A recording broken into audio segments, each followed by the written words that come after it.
You should be shocked to learn that in 2025. In a so-called all-American Hamlet, when a woman leaves a bookstore with just a stack of books and legal documents in her hands, she might still be treated like a criminal. Imagine this. On your phone, you're scrolling. She is seen strolling beneath the dazzling Midwestern sun. The landscape is reminiscent of a tranquil suburb. Then you witness two white officers shoving her without cause, making nebulous charges such as disrupting the peace and acting suspiciously. No particular fee, no obligation pursuiter, merely strong men making snap decisions about her destiny. You see her lips pressed together, listen to her inquire, "What did I do?" in a calm manner, and feel your blood boil when they tell her to turn around and fasten her wrists with metal cuffs. She doesn't struggle. She doesn't yell. Instead, she digs into the pocket of her coat, and you tense because you are aware of the potential outcomes. More racial violence and police brutality profiling. It feels painfully familiar to see another widely shared video depicting institutional racism. She then takes everyone by surprise. "Connect me to Washington," she taps softly. Her goal was evident in her unvarnished voice. You can practically hear everyone gasping of the onlookers as three dark SUVs without license plates scream. Federal officers storm out, and a sealed DOJ order is given to an officer.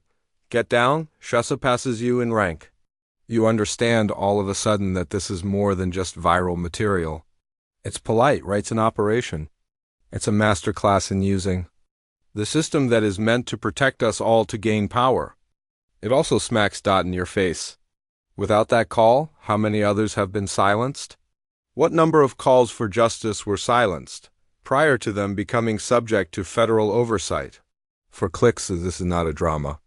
Police accountability is seen here. Whole exhibition. A direct challenge to all unchecked badge holders who believe they have unrestricted authority because of public safety. It's chilly, racial profiling evidence turned upside down. Additionally, you're upset because you know that a federal director's action to prevent unauthorized arrests. You can't wait to tag and share Natch police brutality to urge the abolition of institutional racism and the advancement of civil rights at this time.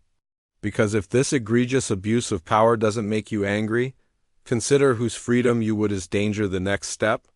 They were unaware of her identity, and that ignorance was going to demolish everything they believed they were in charge of. Kingswell hadn't received Selene Ward by mishap. She hadn't picked this quaint small town because of its fall festivals, charm, or closeness to cornfields. And nowhere. Because statistical anomalies don't lie, she arrived, and Kingswell had established itself as a black hole in statistics. During the previous 18 months, the Justice Department recorded the Kingswell Police Department received 48 citizen complaints alleging civil rights abuses. The majority were dismissed without a hearing at the state level. None of them led to an inquiry. However, Selene perused each report, every name, please. And it wasn't simply the cruelty that got to her. It was subsequent quiet. No one was watching, no outcry, and no headlines. She thus offered her services as a spark as well as a spectator. By title, she was in charge of coordinating justice reform at the Federal Policy and Civil Oversight Agency, a silent but powerful sector within the U.S. government charged with identifying systemic wrongdoing and promoting reform, where local enforcement was unsuccessful. Her goal is to covertly get first-hand information, test the local system's reaction when confronted with quiet dignity. They were surprised to learn that they had failed Thetis within a fortnight. Selene had rented a small, poorly furnished, one-bedroom flat in Kingswell's West End. Overlooking the town library.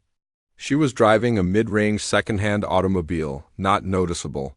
She spoke and was dressed like a working woman rather than a power figure. To all with the same serene tenderness. Janitors, waitresses, and children riding bikes on the pavement. She did, however, take notes. She kept track of the stores that followed. Black clients. She took pictures of unlawful search patterns and timed traffic stops. Additionally, she concealed her identity. She wasn't there to create a stir, thus she needed multiple layers of security clearance. She was there to reveal abusive patterns without alerting the perpetrators. She had spent years studying the local police force, the authoritarian with supervision, secure in their authority, and shielded by partiality. After 12 years in charge, Police Chief Doug Mercer operated the agency like a private club.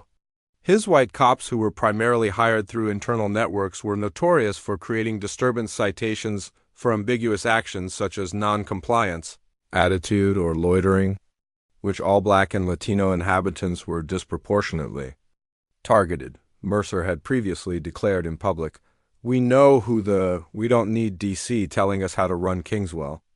Troublemakers wasn't merely conceit.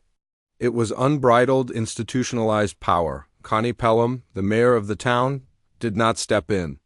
After serving 3 terms, she declared outright that the police were the glory of our community and went unchallenged twice. Her concerns were rejected by the office as big city hysteria. Additionally, when civil rights organizations, she dismissed the plea for oversight as politically motivated. However, no one, not even Selene's grocer or landlord, could have guessed that Selene was doing more than just watching. She was also purposefully, legally, and covertly evoking reactions. She was testing a final thread of the internet the day she entered the bookstore. She wasn't only perusing. She was completing the internal memos that were written for the Civil Liberties Task Force that identified Kingswell as a possible federal receivership contender. Restructuring failing police departments is an uncommon and comprehensive measure. However, she required one more unavoidable incident. She had to pay for it herself. Outside the bookshop, the arrest had all characteristics of a configuration: absence of a warrant, reasonable cause, or clearly defined crime. 2 policemen instinctive judgment that a self-assured, well-dressed Black woman didn't belong in their story of Booth-held power in the community. They moved quickly because, presumably, they always did. Obedience, placing a wager on quiet. They were unaware that Selene wasn't more statistic. The rules were written by her, a statistician. Additionally, when the agents came, federal credentials, unmarked cars, and a sealed emergency subpoena signed at the DOJ in the balance of power changed in real time. However, Selene had no taste for drama or confrontations. She wasn't here to make police officers seem bad. She came to make system corrections. What will not include retaliation? Accountability, data, proof, legislation, and change would all be involved. However, despite Washington's current actions, Kingswell's decay was much more extensive than Selene had anticipated, because there was more to what happened. Next, then, police frantically trying to hide their tracks, the town's authorities were attempting to portray her as hostile, uncooperative, and a known disturber. They were unaware that federal servers were being filmed, that stated the documents had already been signed, and that they had already consumed the video. Furthermore, even though you were aware of her identity, the local power brokers believed they could control the aftermath in spite of the federal presence. They were unaware of the weeks prior, a federal inquiry had begun. They were unaware that Selene had developed the plan from the beginning. Furthermore, they were unaware that they had given her just what she needed when they arrested her. The fact that Kingswell had constructed the orchard in that manner was evidence that it had more than a few bad apples. The video of Selene's detention didn't merely go around, it exploded. It was posted on X, Instagram, Reels, and TikTok in a matter of hours. Previously, she called Washington and posted on Twitter with titles like "Black Woman Arrested for Standing Still." Next, the federal agents arrived. It was retweeted by civil rights accounts with hashtags such as #JusticeReform, #Police Accountability, and #Racial Profiling. However, it was not solely driven by the algorithms. Because of something unique about her quiet, people did. Fear wasn't the reason. It was a plan. It was the composure of a system expert, work, and how to take them apart. The involved officers from Kingswell Police Department were still attending to it. Similar to a miscommunication. When Selene made the call, Officer Keller, who had been laughing, continued to joke, discussing in the locker room how she most likely works in human resources for a nonprofit. Roar, his partner, was beginning to perspire. The black SUVs were visible to him.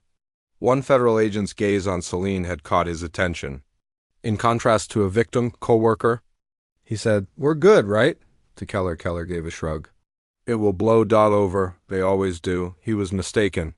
Mayor Pelham was fumbling in the meantime. Not a journalistic organization, but the Department of Justice itself called her office.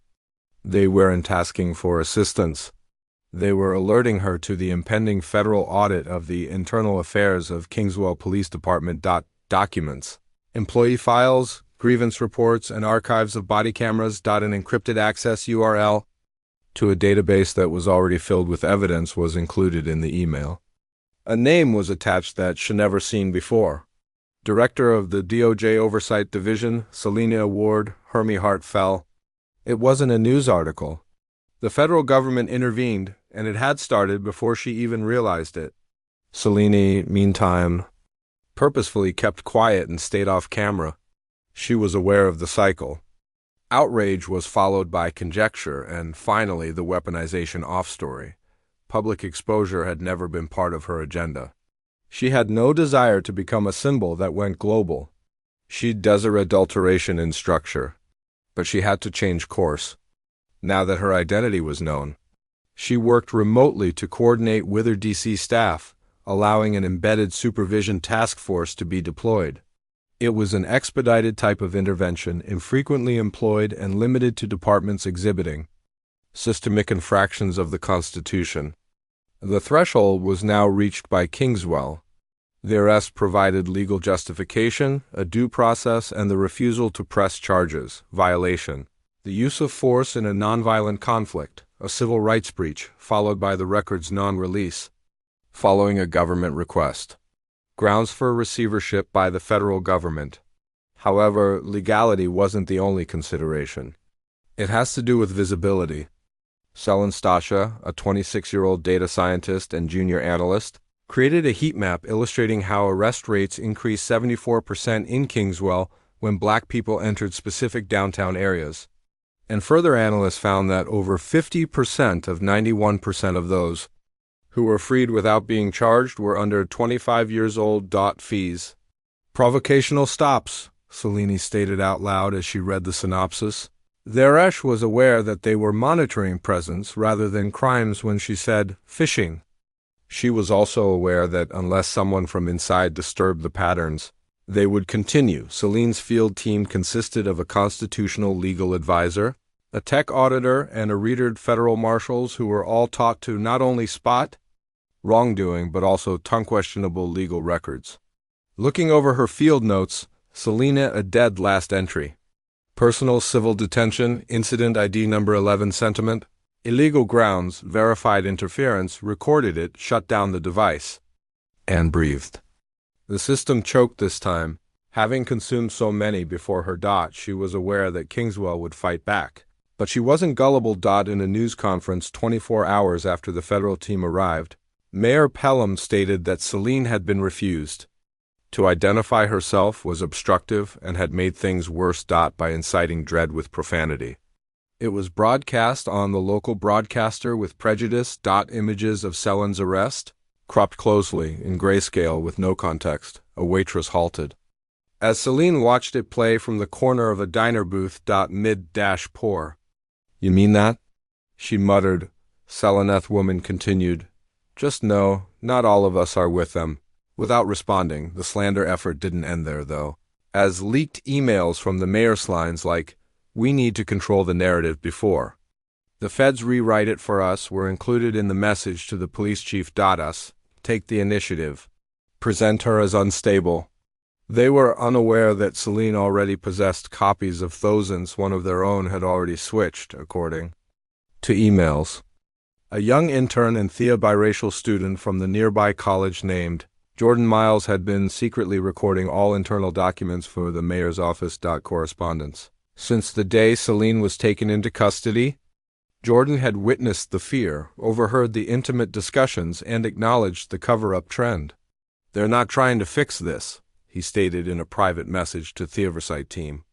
The statement, "they're trying to erase it," became a pillar. The Attorney General was now only a few days away from receiving a portion of the report, Selene had always used a careful, controlled approach, but Kingswell had driven itself into freefall.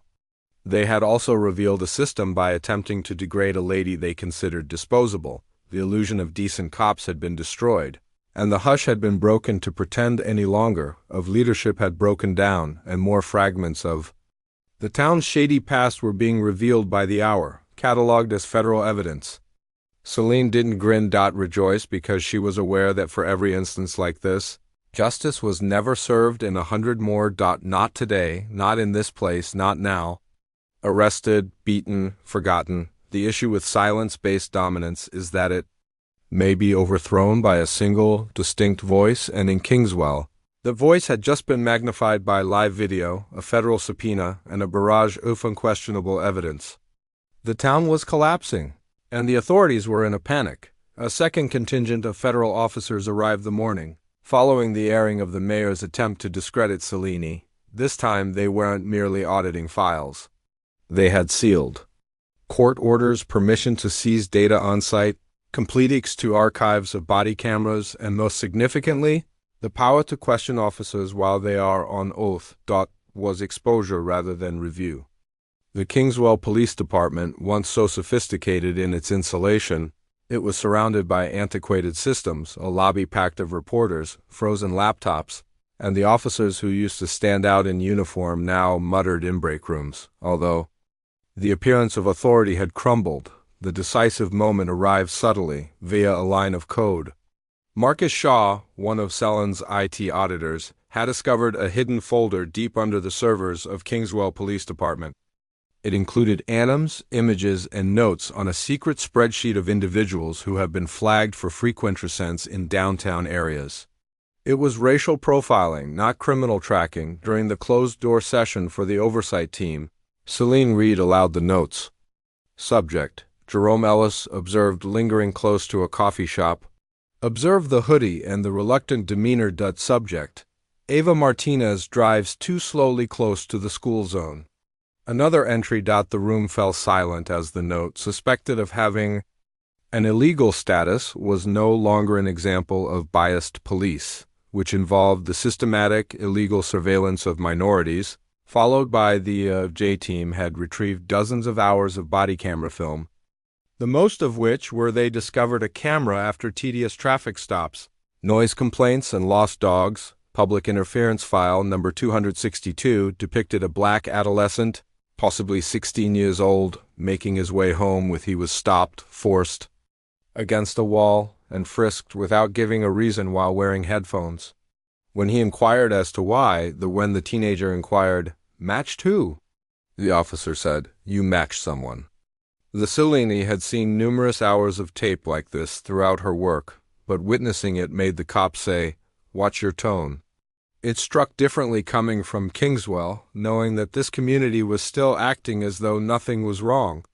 It was a betrayal and obvious, but then the fourth explosion occurred. The first leak, involving a high school teacher in the area, sent an internal message from the mayor's office to Selene's team, instructing school officials to dissuade students from interaction with federal agents and to warn employees that they should refrain from making comments about ongoing investigations. The memo expressed a desire to repress. But far worse, it recommended cooperation with the police charitable organization, telling cops to follow the script while asking questions, and Frame Fistline instantly pointed out the occurrence as a misunderstanding. They're not merely seeking to hide the past. They influence the future. In response, Selene approved a community disclosure session, which is an uncommon but lawful procedure where when local leadership rejects transparency, oversight teams immediately convey the information to the public. After just 1 hour, the Kingswell Town Hall was crowded with reporters, clergy, students, parents, and in the middle, no more silent, no longer hidden, Selene Ward didn't yell, didn't lame. She pressed the play button on the projector behind her, and the silent, indisputable video of her arrest began to play. The teen's body cam footage, the spreadsheet indicating racial targeting, and the arrest logs arrived. There were gasps, whispers, and looks that went from bewildered to disdain as the room shifted. After saying, "This town doesn't have problems," people were now looking at their own involvement. Then Selene, in a calm yet forceful voice, she said, "This is not about one arrest. This is about a system that was designed to never respond to inquiries, but now it will." However, Kingswell's influential people weren't going to talk quietly. Sheriff Doug Mercer called a press conference right after the Revelation. Conference. He showed up with 2 officers and the town's mayor standing behind him, their arms crossed. "We think the federal police behaved in good faith and within their training." But he claimed that the government was going too far. "We will contest the validity of these investigations." Mercer's eyes showed anxiety, but his voice was sharp. There was a 5th explosion in the making, something the public was unaware of. Selene's staff had just got a collection of voice recordings. Old dispatch calls were inadvertently saved because of a Mercer may be heard advising police on what to say following contentious arrests in the forgotten server backup. "Just say they were resisting," he said on one call. That is always true, not just for him but for every case he ever oversaw. The recording was damning. Finally, a whistleblower came forward, and 2-year-old Ryan Deeks, a junior officer, turned himself in a sworn statement claiming to have seen officers falsify arrest reports in order to conceal wrongdoing with Mercer's complete awareness. When Selene got back to her makeshift home that evening, federal agents were drafting arrest warrants. For the very people, not for demonstrators or troublemakers, they believed that the law shielded them from responsibility. Selene was aware of this and didn't rejoice, wasn't finished. It was a conflict, not a moment of reform. However, that evening, for the first knowing that this time the system didn't prevail by hiding, she allowed herself to close her eyes for the first time in her lengthy career. By the following morning, the tale had gained national attention. The Washington Post, MSNBC, and CNN all carried breaking news segments with headings like "DOJ official. Black justice officials are detained without cause in a tiny community. A federal crackdown is on the horizon, and police wrongdoing sparked a nationwide protest." And the media requested interviews. Social media was ablaze with hashtags like Selene Ward, #Justice for Kingswell, as rights leaders called for accountability, and #End Qualified Immunity. However, Selene did not release a video or do interviews. Idn single quotes to even make a public comment because Selene was still building while everyone else was reacting. Had one more card to play.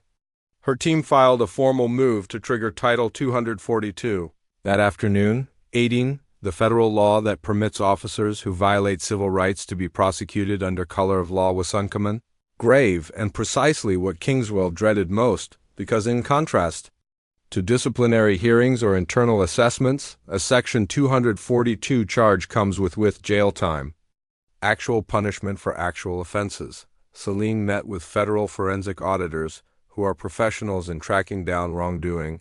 While the legal teams coordinated using financial records, they discovered something worse than anyone could have predicted. Kingswell PD had received more than de-escalation funding totaling $1.2 million spread over a 3-year prejudice intervention, mental health assistance, and training. However, less than 10% off was ever put to those uses. The remainder went on upgrading the equipment, car upkeep, and most startlingly bonuses for overtime linked to arrest quotas. Arrest quotas that where Selene looked over the numbers and realized that they were never meant to exist. Precisely what this meant they were making money off of profiling, not merely breaching rights. The last straw was then pulled. At 7:14 p.m., Selene's oversight team was notified of an anonymous tip. Just now, a police officer tried to remove a number of internal texts and records that were marked for DOJ review. Nevertheless, they were unaware that Selene had her tech team had copied the entire thing in anticipation of this days before. Server infrastructure. Each message, deletion, and login time was being live-streamed in real time, and this attempted concealment was the lawful comparable to arson during an audit. Additionally, it was no longer merely a civil probe. It was also a criminal one, conspiracy. 3 locations saw the execution of secret warrants by federal authorities in less than an hour, raids on the police force, the mayor's office, and Chief Mercer's private residence resulted in a deluge of evidence. unredacted optics-related communications, and a risk flag spreadsheet indenting Latino and Black inhabitants as frequent contacts and keeping track of community leaders, some of whom had never even been taken into custody. Kingswell had not only failed, but it had established an enforcement ecology founded on suspicion rather than law. Meanwhile, a movement was taking place outside the bureaucratic boundaries. The Black Church Coalition in the community, which had previously kept its head down, is coalescing. Opened its doors nightly to provide public talks and legal briefings out of fear of reprisals. Signs were carried by college students from nearby counties, and volunteers distributed civil liberty literature. And a picture of Selene, calm, quiet, and holding a phone, was painted on a building close to Town Hall. The caption of the picture went viral. She only made one call and didn't yell, but behind Selene stayed intensely focused throughout it all. This wasn't about her or retaliation. Rather, it was about her legal team collaborated with her to prepare the most comprehensive accountability package ever released by her division, which included Kingswell Police Department's impending federal receivership required reorganization of leadership with Washington-appointed supervisors, review of financial compensation, public access to all previous complaint records and disciplinary decisions for illegally detained individuals, quotas, unauthorized immigrants, and a total prohibition on predictive policings of violence. It was structural, long-lasting, and not symbolic. Just 10 minutes before her team was ready to deliver the item to the Deputy Attorney General, Selene went for a little walk by herself. Minutes she circled the courtroom lawn, passing the demonstrators, the news vehicles, and the local families who are now, when they saw her, they smiled softly, but she didn't return the smile. Not yet. Completed. The energy was taut in the DOJ's makeshift office. Warrants were still being processed, more whistleblowers were coming forward, officers were being summoned in for depositions, featuring a former dispatcher who disclosed that deliberately downgrading some calls involving white suspects. It wasn't just bigotry. It was programming that identified calls involving Black residents for prompt attention. Selene came back, sat down, and went over the last slide of the reform proposal, which had the words systemic at the top in bold. It was there, the climax. Wasn't a shout. Integrity demands systemic response. It wasn't a TV-worthy takedown moment or a trophy. Rather, it was a series of strategy and architectural change, and the covert destruction of a system that had long held the view that it could never touched. They believed the worst was over, but here it was. Trembling Kingswell's leadership thought it had witnessed the height of the raids, seizures, and headlines. Storm they were unaware of and never ever thought about the fact that not only was Selene destroying their power, but she was also subtly reestablishing it, lawfully, forever. There was no press attached to the Twist. Conference. The Attorney General's office signed the mandated personnel restructuring order, from the police head to the municipal legal counsel. Kingswell's whole chain of command was immediately placed on administrative leave while the federal government reviews it. Their access cards, badges, and federal marshals collected the guns, and Selene's office took their place, established a provisional civilian oversight body. Teachers, local authorities, legal experts, as well as 2 DOJ ethics officers. The town's influence extended. Bayonne suspended, reassigned, and Selene called a town hall meeting in less than 48 hours. Forum, for the sake of systemic transparency rather than damage control. Each resident was cameras rolled when Selene stepped into the line, which extended around the block. Poised, steady, and clearly in control on stage in a gray blazer.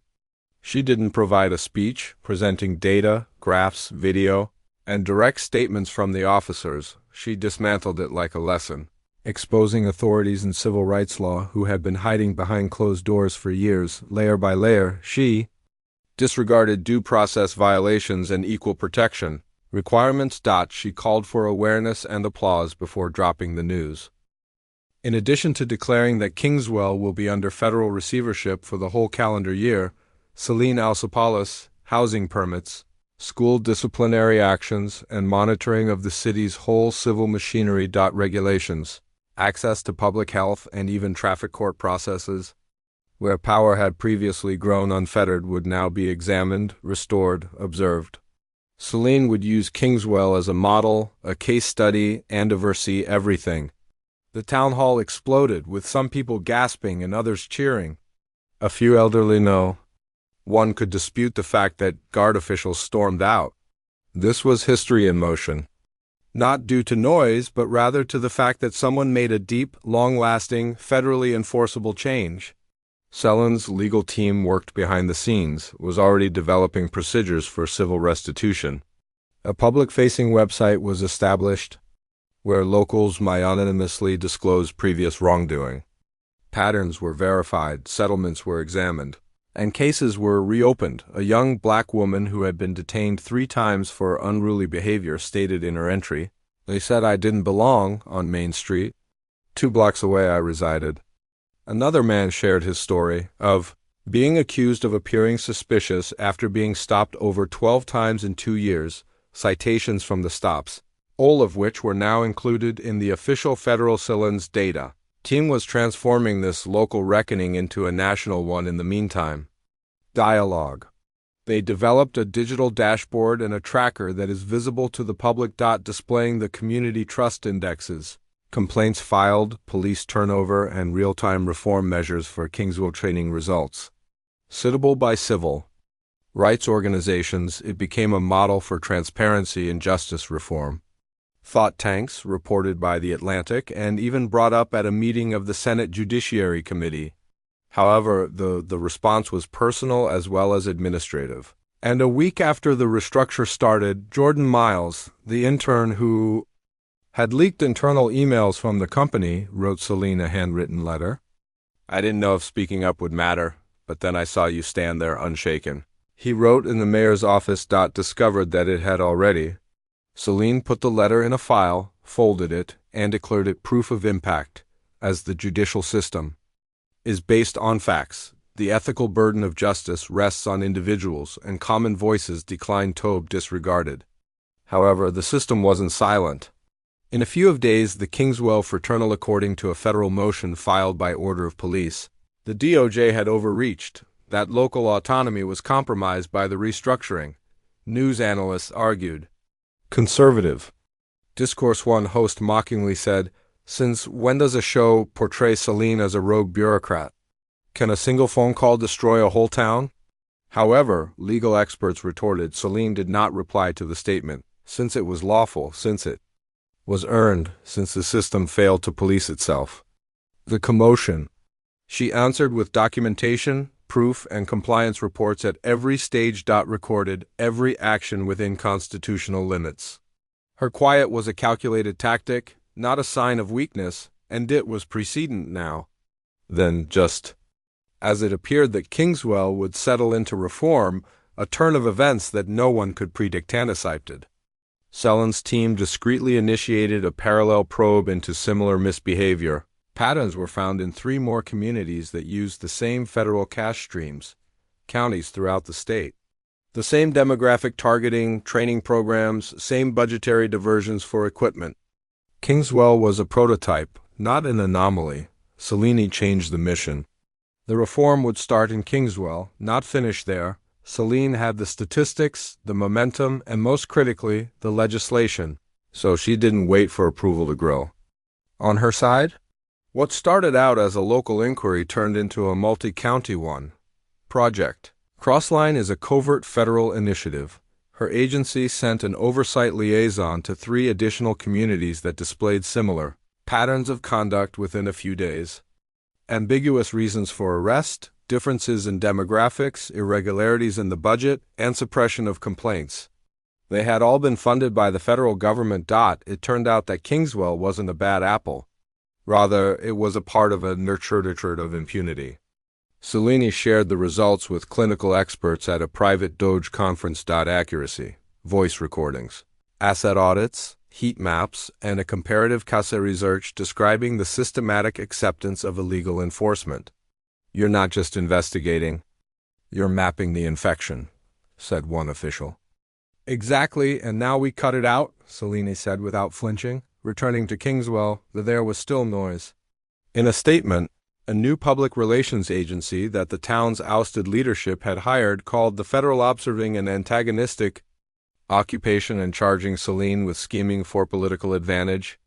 With the motto, "Take our town back," they tried to plan a rally, but less than 24 people arrived.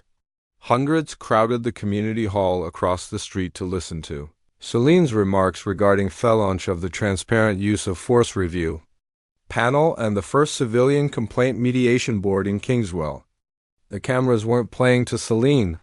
With the support of people who would be most impacted, she was developing policy in real time. Her trust was not requested by reformers. To earn it, they developed procedures. That was the distinction. That posed a risk to the old guard. Nevertheless, the political backlash intensified. A state lawmaker renowned for supporting the badge. Emergency legislation was presented to restrict federal monitoring authority in local municipalities, citing straight from Kingswell. Selene's moniker became a shorthand used by cable news anchors for overreach by the government. The title of one section was even "The Woman Who Wants to Federalize Your Police." The public didn't believe their attempt to turn dignity into a threat. Over 600,000 people signed petitions in favor of Selene's efforts in just 2 weeks. Authenticated signatures. She was asked to speak at major universities.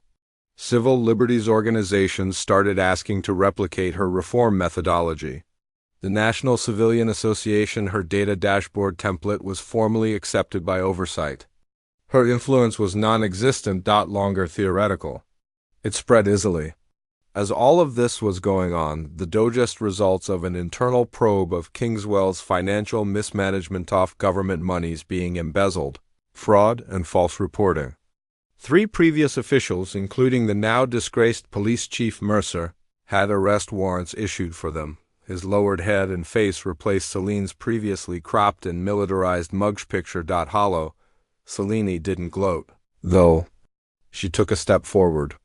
She started a training program in Secret Code 242, which is based on the same civil rights law that she had used to make Kingswell answerable.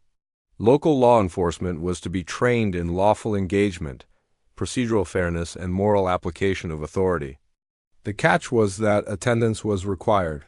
If in the 5 years that the agency had received federal assistance, Code 242 would no be a requirement for ongoing financing. Disqualification resulted from resistance. Transformation was the result of compliance. No one anticipated that Selene had successfully connected money to justice. Meanwhile, something extraordinary started to take place in Kingswell. Officers who had previously remained mute came forward, relieved rather than afraid. They admitted unethical quotas, to command pressure, to actions they regretted but were unable to stop without endangering their occupations. During a private mediation, one officer acknowledged, "I wasn't proud of it, however. It was the exclusive path to advancement." Selene did not denounce him. She recorded his statement, made it anonymous, and utilized it to restructure the town's internal incentive program, which is now based on the amount of arrests, but on third-party assessments and verifiable community trust rankings. Gradually, a new culture emerged, one in which the badge was a duty rather than a shield, where police shook hands with demonstrators rather than handcuffing them, where responsibility wasn't dreaded but the most impactful encounter, however, occurred. Weeks later, when Selene went back to the sidewalk of the bookstore where it all started, her body's outline in chalk. Once rain had swept away the sign of injustice the demonstrators had drawn, and local schoolchildren had painted in its place a phrase on the sidewalk. She penned the rules instead of shouting or running. Selene stood there for a while, with her hands in her pockets by herself, without reporters or cameras, only the sound of the wind, and she didn't realize that this town, which had before been a warning, had now become a lesson: make the system flawless. She forced it to confront itself, which was revolutionary in a society engulfed in denial. There are instances when change doesn't come with sirens or shouts or pounding. Occasionally, it enters with a folder in its hand, silent shoes, and switching the balance of power with a single phone call. Selene Ward never desired to serve as a symbol. She didn't require recognition, a statue, or a headline. What she campaigned for, a system that listens before punishing, was something that this nation rarely provides to its most vulnerable citizens, a self-correcting system that keeps in mind that selective safety is not the same as public safety. The events in Kingswell were never solely about Kingswell. Rather, they were about what occurs when common people are informed until someone in a position of authority hears them. Their voices are meaningless. Selene didn't tear down a department with fury. She did so using facts, proof, with law. Her power was in her preparation, not in her voice, therefore she didn't need to yell. Patience. Her ability to remain composed under duress. And most importantly there are probably dozens of towns like this, and Kingswell isn't the only one. There are hundreds of little villages in America where misbehavior goes unpunished behind closed doors. Routine. And how a normal day may become a booking photo if you're black and live in the incorrect zip code. The catch is that sometimes someone has to do more than just wear a title like Selene's to change that. Recording documents and speaking out when called upon, much like the adolescent who, like the intern who spilled the emails, like the cop who eventually came clean, live-streamed her arrest. A refusal to remain silent one more time is the first step toward change, and it doesn't always begin at the top. Following the federal reorganization, Kingswell started to appear differently in reports as well as in spirit. People stood a little higher. Students questioned rules they had previously. The village was organized by neighbors who had never interacted beyond racial boundaries. Hallways together. No one ever damaged the mural depicting Selene holding her phone. It was guarded by the same group of people who used to ignore it. Selene never remarked, "I told you so," didn't have to. The system itself had provided testimony for her. Additionally, for viewers, whether in the late hours of a day, while going to work, or from a screen in a dorm room restless night, this tale serves as a reminder and a mirror, in addition to being amusing, that justice is a system we construct, piece by piece, frequently with our backs to the wall, rather than a switch that flicks. Wind. Keep Kingswell in mind the next time someone says that's the way things are.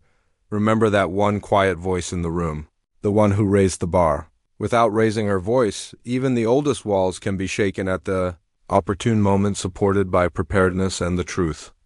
And if you're ever unsure, consider whether you'll remain silent or speak up when the time comes. Make a call.